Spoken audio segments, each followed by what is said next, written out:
មានពេលមួយនៅក្នុងប្រវត្តិសាស្ត្រដែលព្រំដែនប្រទេសសៀមស្ថិតនៅចម្ងាយត្រឹមតែ7គីឡូម៉ែត្រប៉ុណ្ណោះពីប្រាសាទអង្គរវត្តតើអ្នកដឹងទេថាខេត្តបាត់ដំបងសៀមរាបនិងសិរីសោភ័ណ្ឌធ្លាប់ត្រូវបានគេកាត់ទៅឲ្យសៀមគ្រប់គ្រងយ៉ាងអយុត្តិធម៌បំផុតដោយសារតែល្បែងនយោបាយរបស់មហាអំណាចជប៉ុនថ្ងៃនេះយើងនឹងវិលត្រឡប់ទៅកាន់ព្រឹកព្រលឹមនៃថ្ងៃទី17ខែមករាឆ្នាំ1941ដែលជាថ្ងៃផ្ទុះសមរភូមិជើងទឹកដ៏កក្រើកនៅកោះឆាងវាគឺជាសមរភូមិដែលនាវាចម្បាំងសៀមត្រូវបានបាញ់បណ្ឌិតជាបន្តបន្ទាប់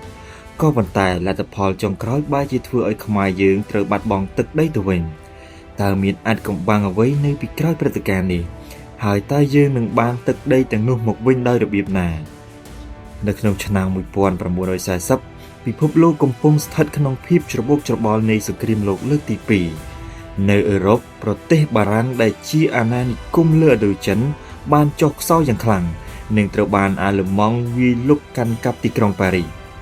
ឃើញឱកាសមាសបែបនេះរដ្ឋាភិបាលយោធាសៀមដឹកនាំដោយលោកសេនាប្រមុខផ្លេកភិបុលសង្គ្រាមដែលមានមហិច្ឆតាជាតិនិយមពង្រីកទឹកដីបានចាប់ផ្ដើមបង្កជម្លោះព្រំដែនភ្លាមសៀមយល់ថាបារាំងគ្មានលទ្ធភាពការពារឥណ្ឌូចិនទៀតទេទើបពួកគេចាប់ផ្ដើមបើកការវាយប្រហារតាមអាកាសនិងព្រំដែនគោករហូតរុលចូលមកដល់ខេត្តបាត់ដំបងរបស់ខ្មែរយើងនៅចុងឆ្នាំ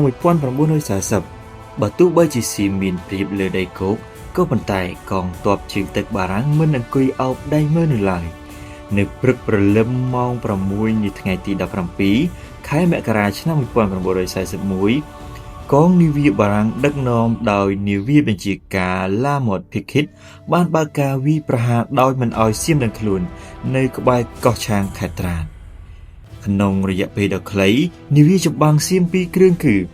HTMS ឈុនបុរីនិង HTMS សង្ខ្លាត្រូវបានបាញ់បន្លិចភ្លាមនាវាចម្បាំងធំរបស់សៀម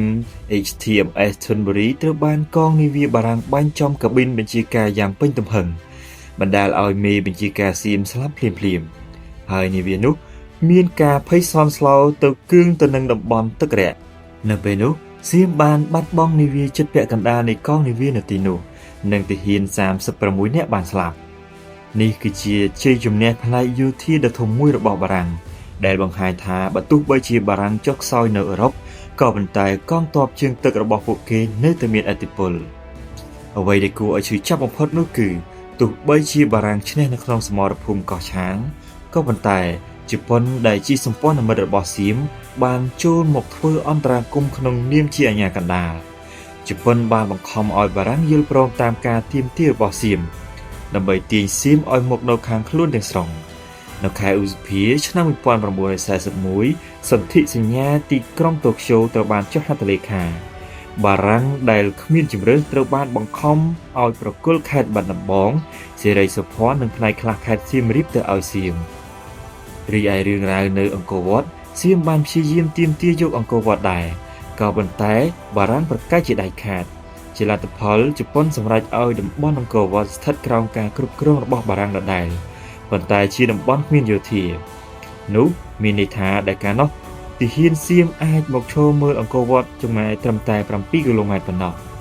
អគ្គរដ្ឋទូតអាមេរិកប្រចាំជប៉ុនលោក Joseph Sigro បានបញ្ជាក់នៅក្នុងរបាយការណ៍ថានេះមិនមែនជាការសម្រុះសម្រួលទេ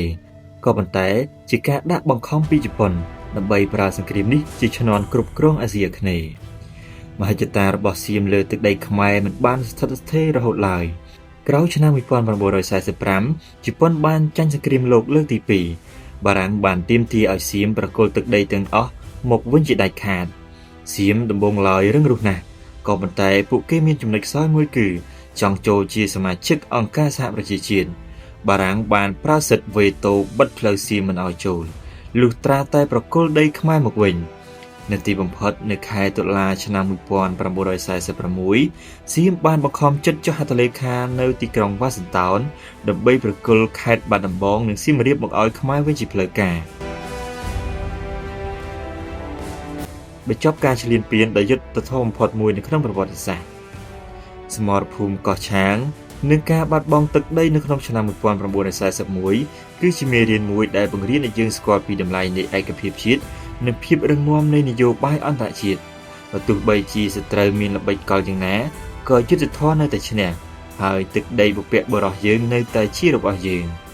សូមអរគុណបងប្អូនប្រិយមិត្តទាំងអស់គ្នាសម្រាប់ការតាមដានវីដេអូមួយនេះតើបងប្អូនមានមតិយោបល់យ៉ាងណាដែរចំពោះព្រឹត្តិការណ៍នេះសូមបញ្ចេញមតិនៅខាងក្រោមកុំភ្លេចជួយចុច like និង share ដើម្បីឲ្យកូនខ្មែរបានដឹងពីប្រវត្តិសាស្ត្ររបស់ខ្លួនទាំងអស់គ្នាសូមអរគុណជួបគ្នានៅវីដេអូក្រោយ